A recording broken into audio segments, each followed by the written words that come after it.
행복한 사람이라고 하는 제목으로 잠깐 말씀 나누겠습니다. 얼마 전에 지방 어느 목사님 여러분과 함께 이제 점심 식사를 하게 됐는데요. 감리교회는 4월 연회 때 목회자들 인사를 다루니까 그 4월 연회 때 이제 은퇴를 하시고, 목회를 꽤 오래 하셨는데 은퇴를 하시고 저기 강원도 양양에 내려가서 살고 계시는 목사님이 오랜만에 이제 올라오셨어요. 그래서 같이 만나서 점심을 먹자. 그래서 만나서 이야기를 하니까 식사 중에 그런 이야기를 묻는 거죠. 목사님, 은퇴 후의 삶이 어떠십니까? 이렇게 물었어요. 어떻게 지내십니까? 뭐 잘 지냅니다. 뭐 이렇게 저렇게 잘 지냅니다. 그러면서 한마디를 덧붙이는데 이렇게 말씀하시는 거예요. 요즘은 죽어가는 연습을 하는 것 같습니다. 죽어가는 연습을 하는 것 같습니다. 아직 건강하신 분이거든요. 뭐 농사도 잘 지으시고 몸도 마음도 여러 가지로 건강하신 분인데, 그 이야기를 듣는데 이제 여러 가지 생각 그리고 여러 가지 마음, 감정 이런 게 교차하는 거예요. 꼭 은퇴해서만은 아니지만 나이가 점점 들어가면 들어갈수록 하나씩 둘씩 이제 내려놓아야 할 때가 있는데, 보통 스스로 내려놓기보다는 어쩔 수 없이 내려놔야 되는 뭐 그런 상황들이 있잖아요. 그런데 그런 상황이 왜 안 슬프겠어요? 왜 안 안타깝겠고, 뭐 서운한 마음도, 사람에 대한 서운한 마음, 뭐 여러 가지 아주 그런 감정들이 들 거 아니에요? 그런데 그것을 스스로 죽어가는 연습으로 여긴다. 이렇게 말씀을 하시는 거예요. 죽음이라고 하는 걸 뭐 좀 다르게 표현하면 모든 걸 다 내려놓는 게 죽음이잖아요. 조금 내려놓는 게 아니라, 죽음이라는 건 뭐 내가 관심하는 것, 내가 내가 돌봐야 될 사람까지도, 그래서 힘든 건데, 죽음이 이제 정서적으로 힘든 이유가 다 모든 게 다 끊어지고 내려놔야 되는 그런 상황이니까 모든 걸 다 내려놓는 그런 상황이 언젠가는 오잖아요. 그러니까 그 현실 속에서 조금씩 하나씩 둘씩 내려놔야 할 때, 그래, 모든 걸 다 내려놔야 하는 그 순간에 대해서 그때 너무 충격받지 않게, 너무 힘들지 않게 미리미리 연습하는 시간으로 삼으신다라고 하는데, 한편으로는 참 안쓰럽고 안타까운 마음도 있지만 또 한편으로는 다행스럽고, 참 평안하게, 그나마 나름 그렇게 말씀하시면서 그 말의 그 구절, 그 문장의 내용의 문제가 아니라 그 말씀을 하실 때 얼굴 표정이나 이렇게 톤이나 이런 걸 보면 그 말씀을 죽어가는 연습을 하는 것 같습니다라고 할 때 좀 나름의 평안함도 느낄 수 있었습니다. 다시 말씀드리지만 점점 죽음과 가까워지고 모든 걸 다 내려놔야 하는 상황을 내가 인식할 때마다 불안감, 염려하는 마음, 아쉬움, 서러움의 감정이 없을 수는 없죠. 그럼에도 불구하고 그 마음을 잘 다스리고, 나름 잘 다스리고 계시는 것 같아서 다행스럽다, 이런 마음이 들었습니다. 우리가 살아가는 세상, 그리고 그 세상 속에서 우리가 살아갈 때 느끼는 여러 감정들이 있는데, 이 감정이라고 하는 것이 그렇게 단순하지 않습니다. 복잡다단합니다. 여러 가지 감정이 어떤 하나의 사건에서도, 어느 하나의 사건에서 하나의 감정을 느끼는 게 아니라 하나의 사건에서도 여러 다양한 감정들을 느낄 수 있습니다. 지난 어버이날 즈음에서 한 며칠 전에 저희 딸이 일금 10만 원을 보냈어요. 저한테 필요한 거 사서 쓰라고 카카오페이로, 온라인으로 10만 원을 보냈어요.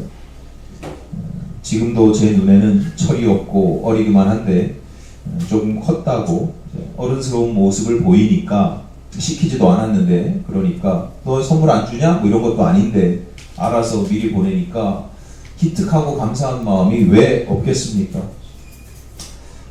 기특하고 감사하다, 이런 감사한 마음이 있죠. 그런데 그런 감정과 동시에 어떤 마음이 들어요? 안타깝고 미안한 감정도 동시에 같이 드는 겁니다. 저한테는 그 안타깝고 미안한 감정이 더 큰 것 같아요.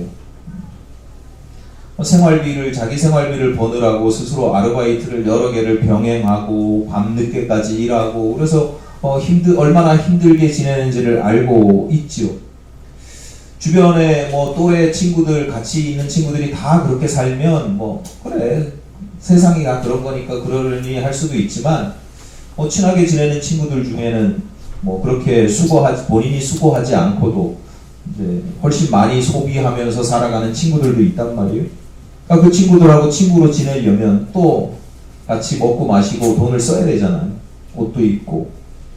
근데 그 친구들은 부모님의 도움이 큰데 지가 알아서 다 하니까 몇 해 동안 제 딸이 제 카드를 사용했더라고요. 그 신용카드를.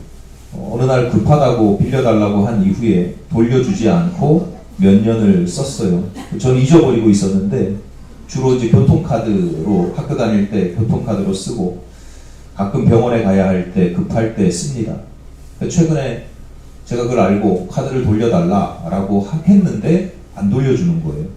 한 1년 걸린 것 같아요. 제가 아주 근래에 받았습니다. 매달 자기가 제 카드로 쓰는 돈이 얼마 되지 않지만 마음으로는 이걸 아빠 거니까 돌려줘야 되는데 그걸 돌려주기 아쉬운 마음, 그런 게 다 느껴지는 거죠. 이 딸이 그래 이거 아빠 거니까 아빠한테 돌려줘야 되는데 얼마 되지, 한 달에 한 7, 8만 원? 많이 쓰면 10만 원? 그거밖에 안 되는 건데 그걸 가지고 돌려주기 아쉬운 마음 오죽하겠어요. 근데 제가 악착같이 돌려받았죠. 악착같이 막 내놔 이렇게 한 건 아닌데 반복해서 카드 내놔라, 잊어버릴 만하면 카드 내놔라 이렇게 해가지고 결국은 돌려받았습니다. 그런 아이에게 용돈 10만 원을 어버이날이라고 받으니까 기특하고 감사한 마음도 있지만 미안하고 속상한 마음이 더 크지요. 그래서 제가 돈을 안 받았습니다.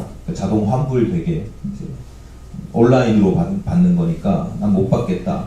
돈이 적어서 못 받겠니? 그래서 아니 그게 5만 원이 됐든 500만 원이 됐든 아빠는 그 돈을 받아도 쓸 수가 없다. 그렇게 얘기를 해서 안 받았어요. 그래서 나중에 보니까 제 아내한테도 10만 원을 보냈더라고요.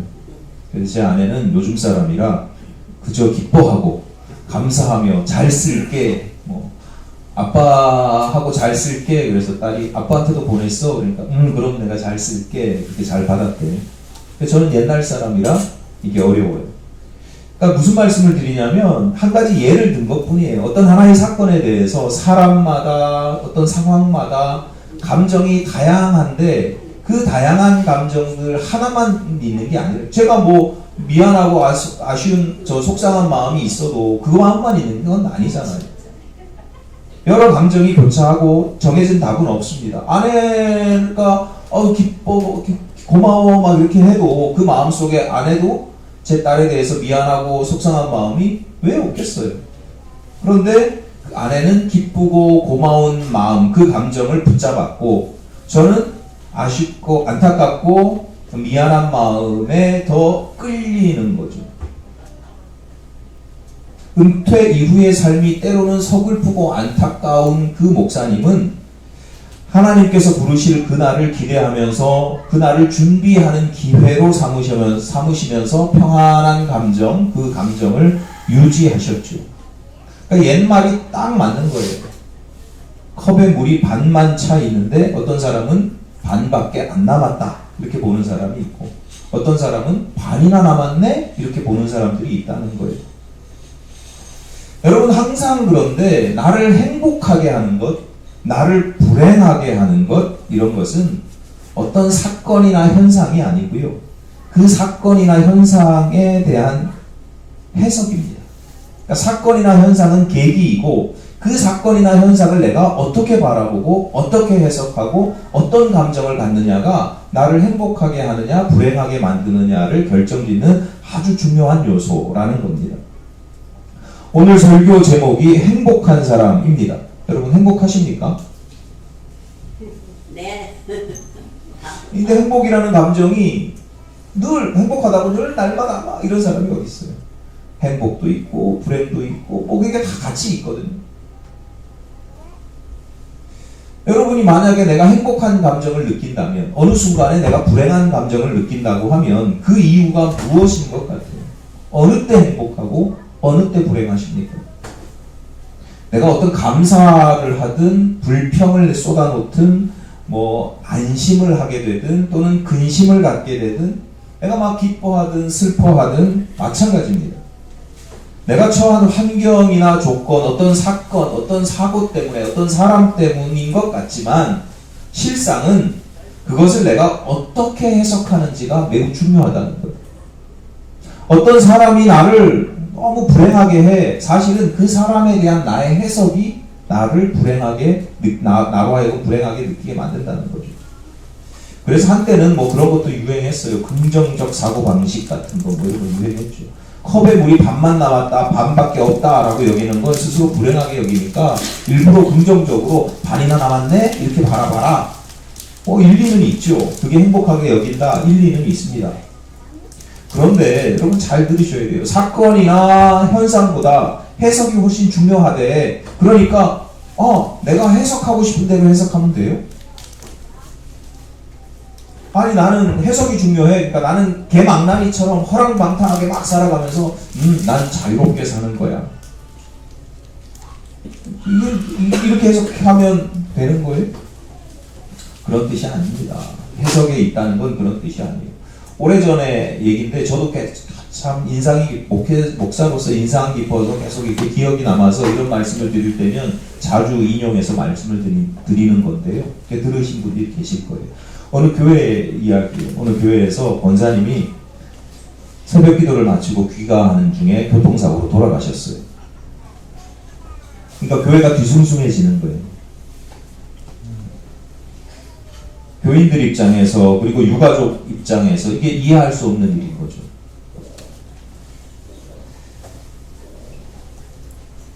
아니 하나님께서 어떻게 새벽 기도를 하고 돌아가는 사람을 죽게 만들 수 있을까? 옛날로 따지면 이게 객사거든요. 횡사예요. 제명에 죽지 못한 이런 걸 다 옛날에는 횡사, 객사 이렇게 표현했단 말이에요. 그러니까 부정적인 죽음, 그렇게 죽으면 안 되는 죽음을 죽으신 거예요. 그러니까 교회에서 막 수근수근 어떻게 하나님이 저렇게 신실하신 권사님을 저렇게 데려가실 수가 있어. 장례를 마치고 주일이 되었습니다. 교회 분위기가 어떤지 이제 담임 목사님도 잘 아실 거 아니에요? 그러니까 며칠간 고민하고 기도하셨답니다. 그리고 주일 예배 설교 시간에 아주 진솔하게 말씀을 하신 거죠. 모 원사님이 교통사고로 돌아가신 건 정말로 안타깝고 속상하고 힘든 일이다. 목사인 나라고 왜 안 힘들겠냐. 그런데 여러분 잘 보셔야 된다. 성도가 새벽 기도를 마치고 돌아가는 길에 귀가하는 길에 돌아가셨다는 게 도대체 왜 문제가 되냐. 권사가 집사가 밤새 술 마시고 귀가하다가 사고 나서 죽으면 그게 문제지. 범죄 저지르고 도망다니다가 잡혀서 죽으면 그게 문제지. 왜 새벽 기도하다가 아니 죽기 직전에 마지막 하나님 나라 가기 전에 마지막 행위가 새벽 이른 시간부터 사랑하는 가족들을 위해서 기도하고 교회와 복음 전파와 나라와 민족을 위해서 기도하고 아프고 굶주린 이들을 위해서 기도하는 모습이 그 인생의 마지막 모습이었다면 이것보다 아름다운 성도의 모습이 어디 있고 이보다 아름다운 죽음이 어디 거룩한 죽음이 어디 있냐 이렇게 말씀을 하시는 거예요. 여러분 잘 보십시오. 성도들의 해석이 있잖아요. 그냥 성도들이 그렇게 일부러 해석한 건 아니지만 우리가 그런 습관적인 관습 속에서 관념 속에서 살아온단 말이에요. 어느 사람이 갑자기 죽으면 행사객사 그런 성도님들의 해석 하나님이 왜 저런 좋은 사람을 데려와 이런 해석과 목사님의 해석 중에 목사님의 해석이 더 긍정적이니까 또는 더 덕이 되니까 그러니까 좋은 거예요? 그렇게 보지 않아요. 목사님의 해석이 더 정확하잖아요. 맞잖아요. 가만히 생각해보면 그게 맞잖아요. 정확하기 때문에 바르기 때문에 좋은 거예요. 그 목사님의 해석이 위로가 되고 덕이 되고 꼭 그런 것도 좋지만 일부러 위로가 되고 덕이 되기 위해서 목사님이 거짓말한 게 아니잖아요. 우리는 사건과 현상에 대해서 해석이 중요한데 그 해석을 할 때 중요한 기준이 있어야 되는데 그 기준 중에 하나가 뭐냐면 내가 이걸 제대로 해석하고 있는가, 제대로 이해하고 있는가. 해석이라는 건 두 가지가 있어요. 하나는 이해, 제대로 이 사건이 내 의미를 이해하는 게 있고, 또 하나는 뭐가 있어요? 오해, 잘못 해석하는 경우도 있어요. 그러니까 해석이 중요하다 그래서 내 마음대로 해석할래 이게 아니라 내가 이 사건의 의미, 이 사람과의 관계에서 어떤 의미를 제대로 이해하는 게 중요하죠. 권사님의 급작스러운 죽음을 두고 성도님들은 오해를 했고, 목사님은 잘 이해를 했을 뿐만 아니라 그 의미를 잘 이해를 시키신 거죠.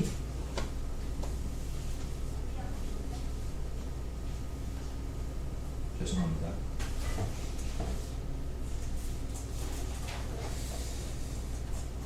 따지고 보면 우리 인생은 매 순간 우리가 해석하는 그 해석으로 점철이 됩니다. 그러니까 어떻게 해야 되냐면 잘 해석해야 돼요.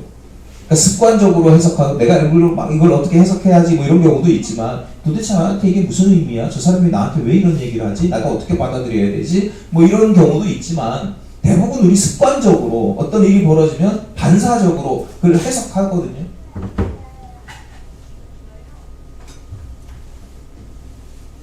토요일날 어제 집사람이 뭘 하는데 자기 도서관 가는데 좀 태워달라 뭐 이렇게 몇 가지를 부탁을 해서 이렇게 데려주면서 제가 농담으로 이거 오늘 차 기름 넣어야 되겠네 그랬어요.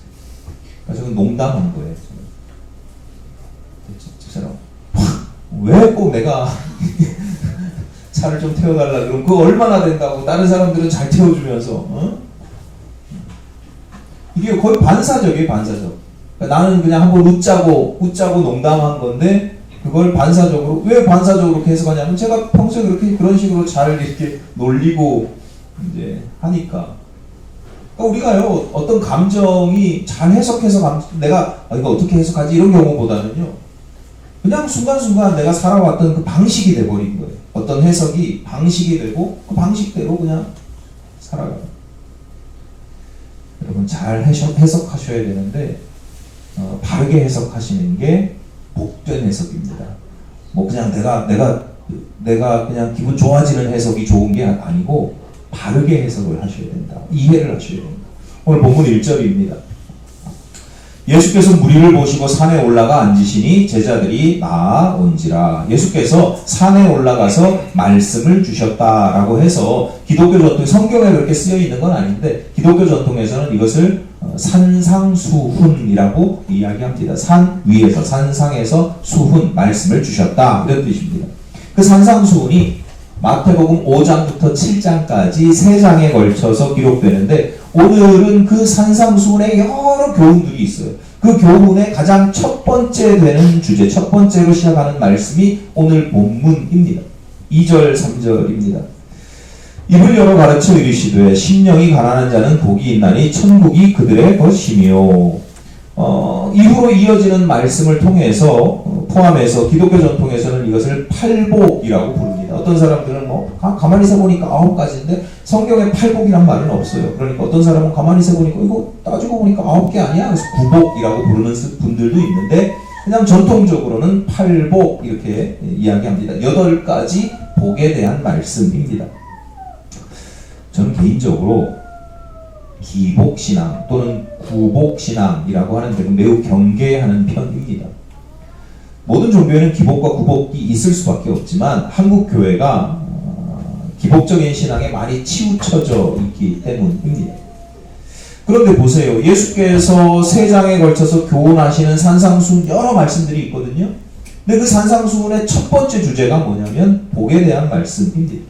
그 복도 한두 가지 복이 아니라 8가지나 되고 많게 보면 9가지나 되는 그 복에 대한 말씀을 가장 먼저 말씀을 하세요. 복이라고 하는 주제로 가장 먼저 말씀을 하세요. 기독교 전통에서 예수를 또는 예수께서 가르치신 말씀을 뭐라고 표현해요? 복음이라고 합니다. 복음. 복된 소식, 굿뉴스, 좋은 소식, 유앙겔리온, 좋은 소식이라는 뜻이에요. 복음.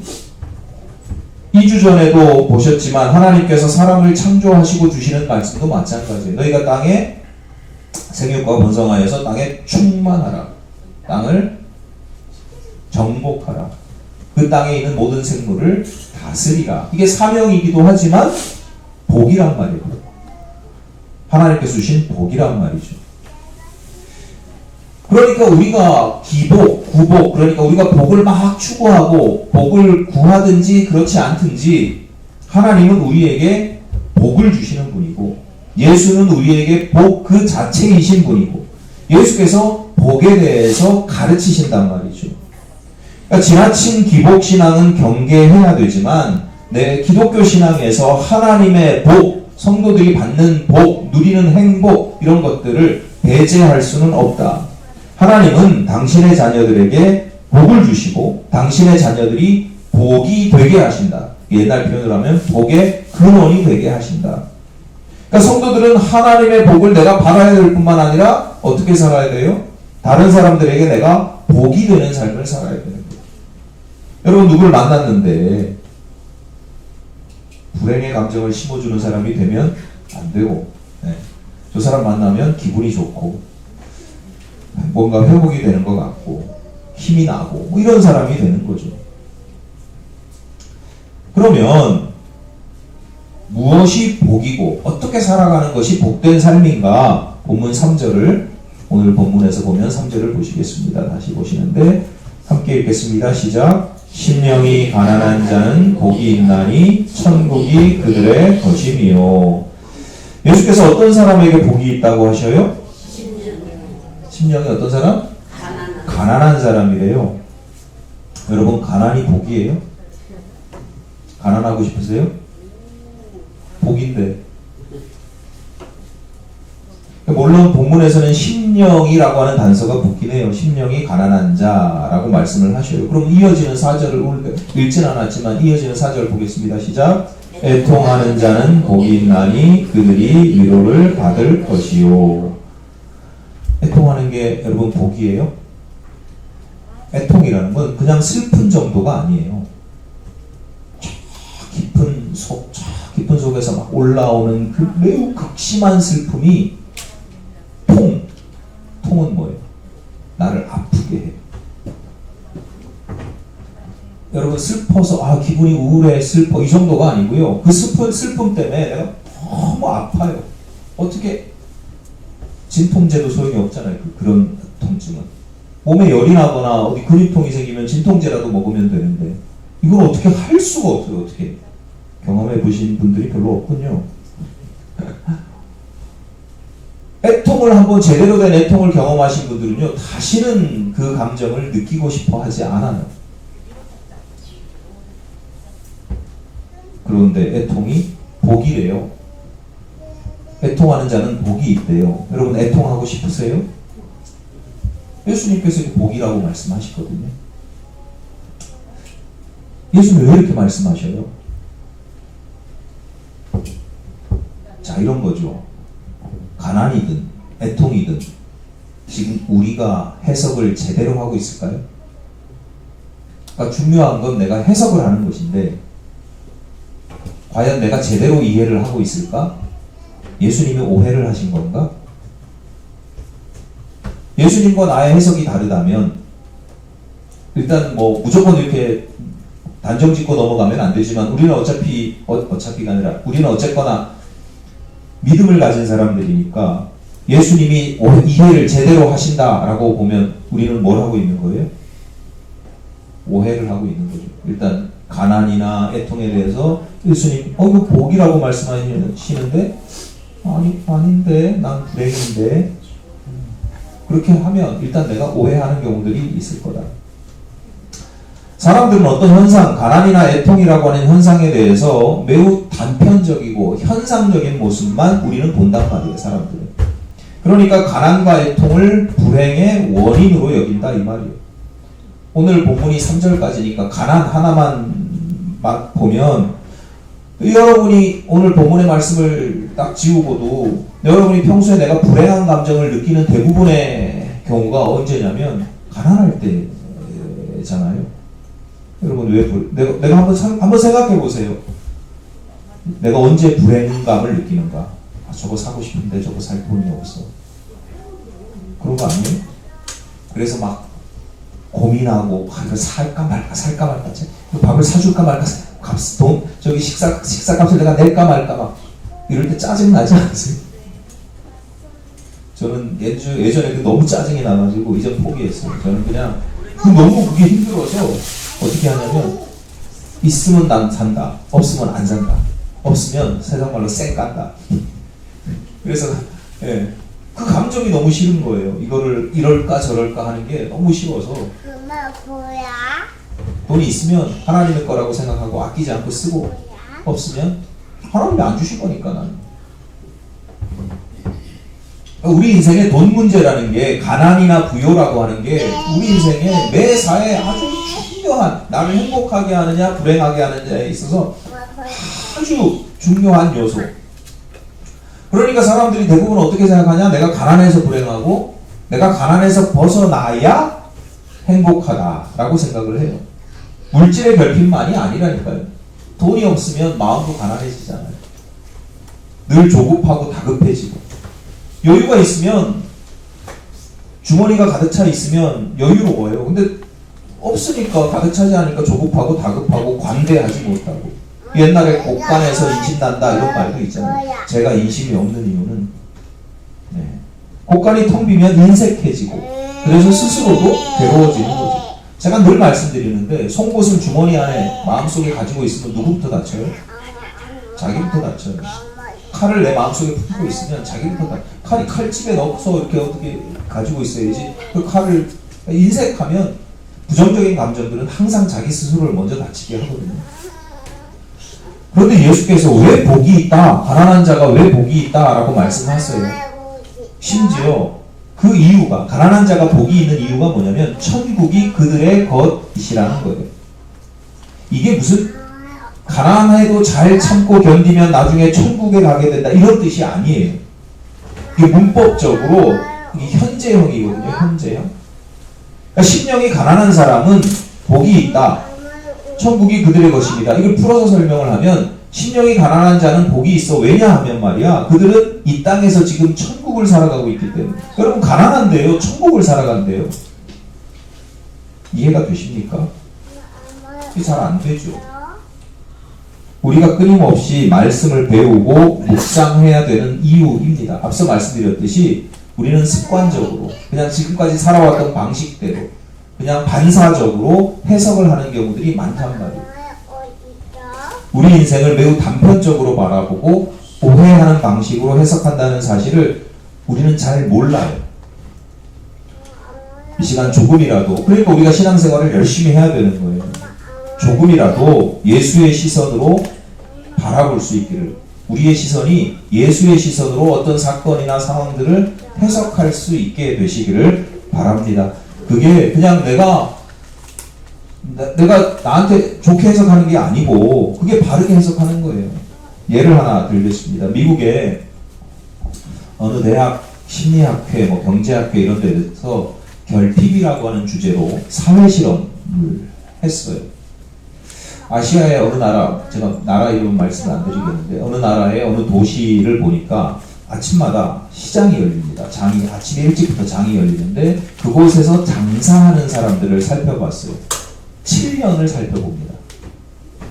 7년을, 그러니까 꽤 오래 이 사람들의 장사하는 모습 이렇게 살펴보는데, 이 사람들은 늘 가난하게 살아갑니다. 1년 365일 하루도 쉬지 않고 열심히 일하는데 늘 가난해요. 가난해서 벗어나지 못합니다. 그분들의 삶이 어떤지를 패턴으로 간단히 패턴으로 말씀을 드릴 텐데, 화폐 단위가 그 나라 단위가 있는데 중요하지 않으니까 제가 우리나라식으로 표현할게요. 원이라고 표현할게요. 이분들이 새벽마다 1,000원어치의 물건을 떼어옵니다. 장사를 하려면 물건을 떼어와야 되잖아요. 1,000원어치의 물건을 떼어와요. 그래서 10%의 마진을 붙입니다. 그래서 다 팔면 얼마가 돼요? 1,100원이 되죠. 우리 돈 1,100원은 아니고 화폐 단위를 제가 이해하기 쉽게, 저도 말하기 편하게. 그럼 얼마가 남아요? 장사 못 하시겠네? 자, 1,000원어치 물건을 떼와서 10% 마진을 붙여서 1,100원에 팔았어요. 얼마가 남아요? 100원이 남죠. 그럼 그 100원을 내 생활비로 써야 되잖아요. 근데 이분들을 가만히 보니까 1,000원어치 도매 시장에서 1,000원의 물건을 살 돈이 없어요. 그러니까 1,000원어치를 살 때 어떻게 해요? 외상으로 사거나 돈을 빌려서 사야 돼요. 그 하루 1,000원을 빌리는 돈의 이자가 50원이에요. 네. 그럼 이 사람 하루 종일 장사해서 얼마가 남아요? 50원이 남는 거예요. 50원을 생활비로 써야 되는데 이분들을 가만히 보니까 그 중에 5원은 손주들 먹을 것도 그러니까 장사를 다 마치고 이제 집에 돌아갈 때 손주들 먹을 것도 사주고 장난감도 사주고 이제 이분한테 그게 인생의 즐거움인 거죠. 그래서 5원을 계속 그런 식으로 쓰고 45원을 생활비로 쓰더라. 모두가 똑같은 건 아니지만 일정한 패턴으로 볼 때 뭐 그런 식인 거예요. 이런 패턴이 매일 반복돼요. 근데 여러분은 어떠신 것 같아요? 우리나라 국민소득이 3만 불 넘었다고 그러는데 가만히 보면 화폐 단위가 다르고 뭐 금액이 다르지 거의 다 비슷한 것 같아요. 장사하시는 분들 보면 다 은행에 대출을 해가지고 어디 대출을 해가지고 이자 매일이 아니라 월마다 이자 내고 뭐 그런 식으로 살잖아요. 사업하시는 분들, 자영업하시는 분 중에 대출이 없는 분들은 거의 없더라고요. 제가 깜짝 놀랐잖아요. 어릴 때 저희 어머니 보고 우리 시골 교회 목사님이 장사하라고, 음식 장사하라고, 손맛이 좋으니까 음식 장사하라고. 돈이 없어요. 대출해서 해야지 누가 자기 돈으로 하는 사람이 어디 있냐고. 망해도 은행 돈으로 하는 거야. 너무 무서웠어요.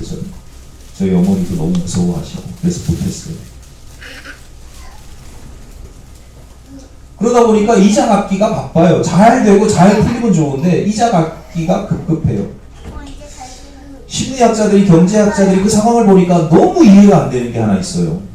너무 이상해요. 이해가 안 돼요. 손주들에게 장난감 사주고 먹을 거 간식 사줄 돈 5원을 안 쓰고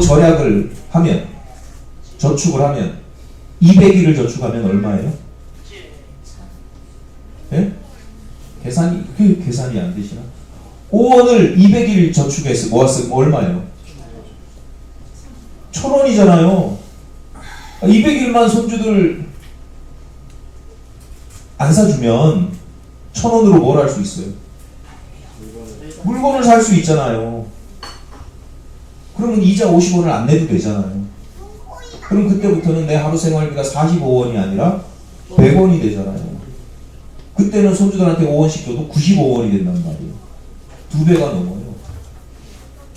그리고 내가 생활비를 45원을 쓰다가 그 사람 계속 쓰고 50원씩 계속 저축을 하면 내가 장사를 2배를 더 할 수도 있어요. 더 넓힐 수도 있고. 이해가 안 되는 거죠. 이 사람들이 도대체. 왜 이 사람들은 매일 45원 열심히 살아가는데 45원어치만 쓰면서 45원을 쓰면서 넉넉하게 살아가면 모르겠는데 너무 가난하게 살아가니까.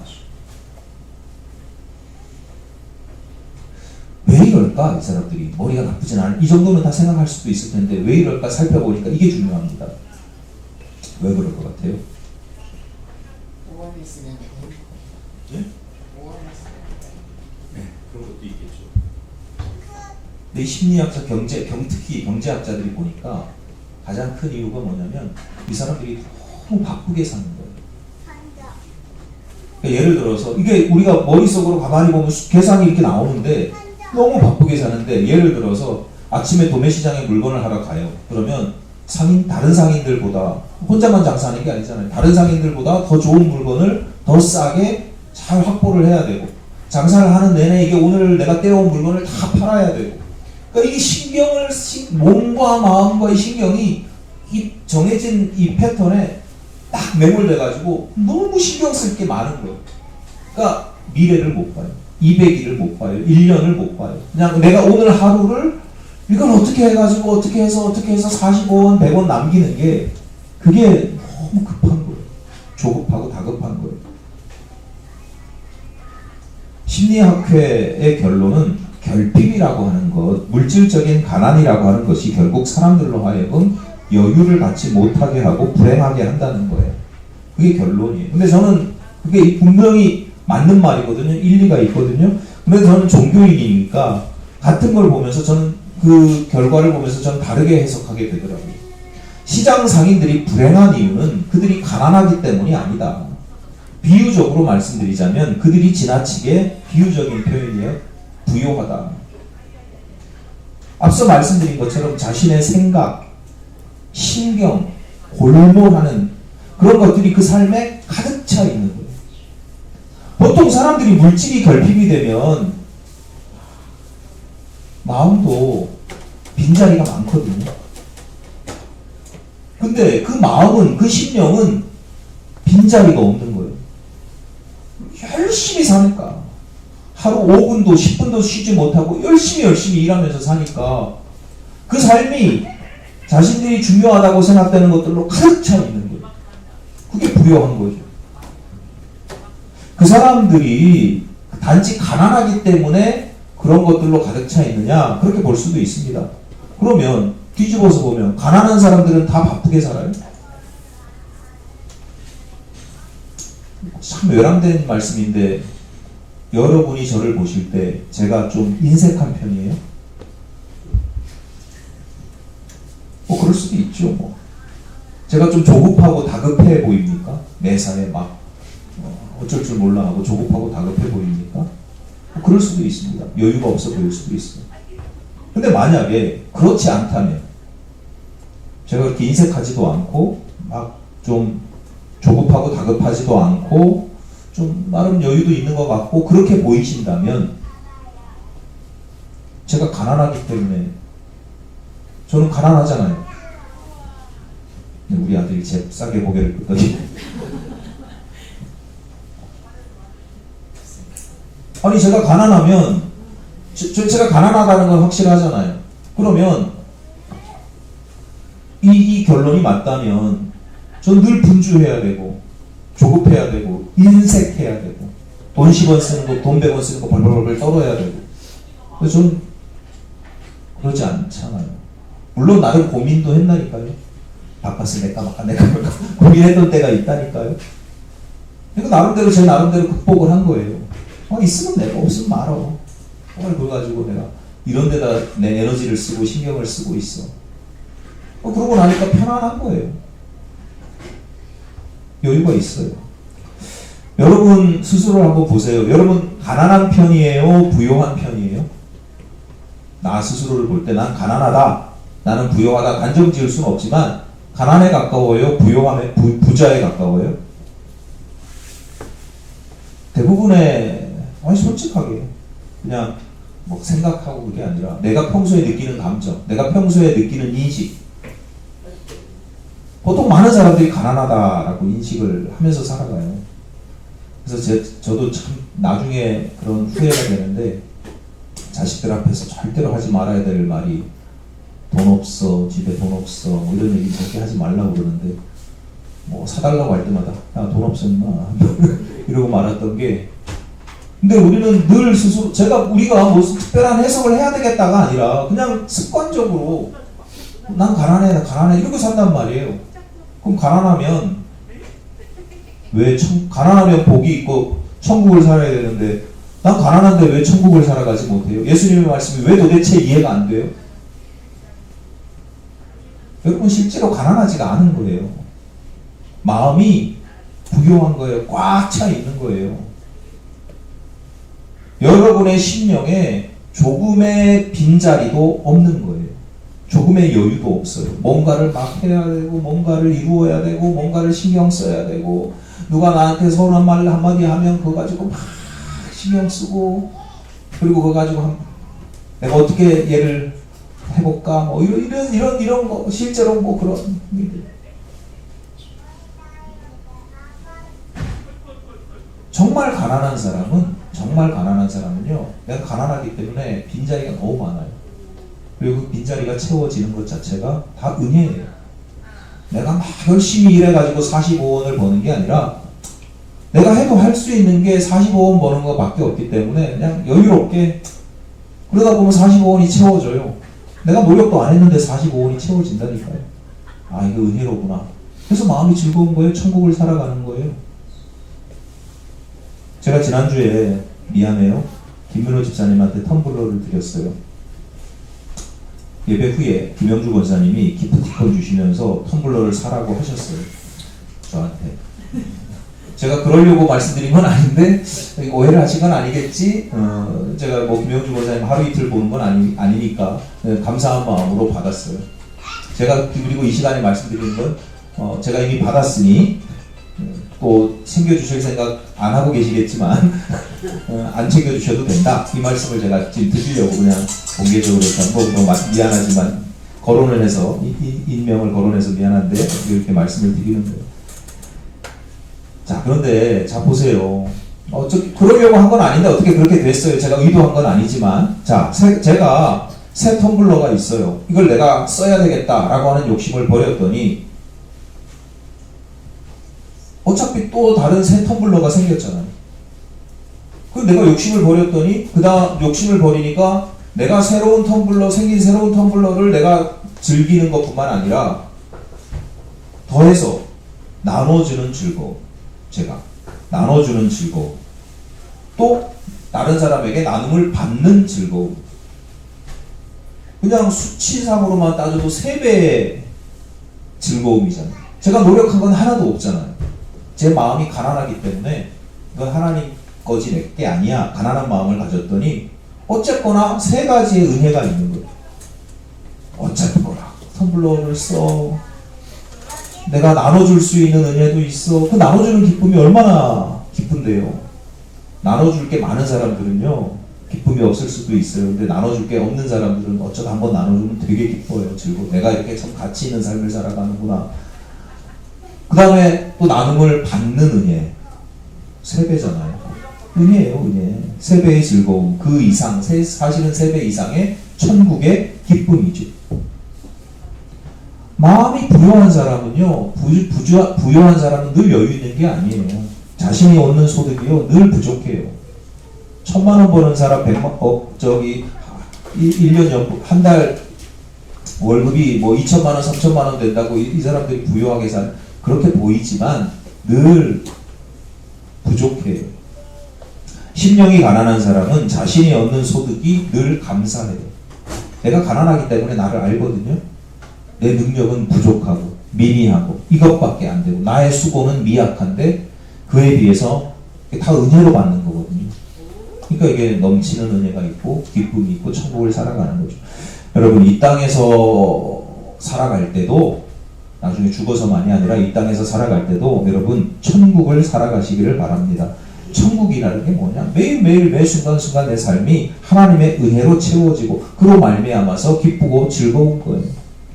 혹시 여러분의 삶의 형편이 가난하다거나 특히 내 마음이 가난하다고 하면 그 가난에 대해서 불평하고 원망하기보다는 그 가난으로 인해서 겸손한 마음을 가지고 여유를 가지고 하나님의 은혜를 구하고 하나님의 은혜를 누리면서 내게 주어진 모든 것들이 하나님의 은혜이고 저 사람도 나에게 하나님의 은혜이고 그렇게 누리면서 해석하면서 제대로 이해를 하면서 이 땅에서 천국을 살아가시기를 간절히 바랍니다.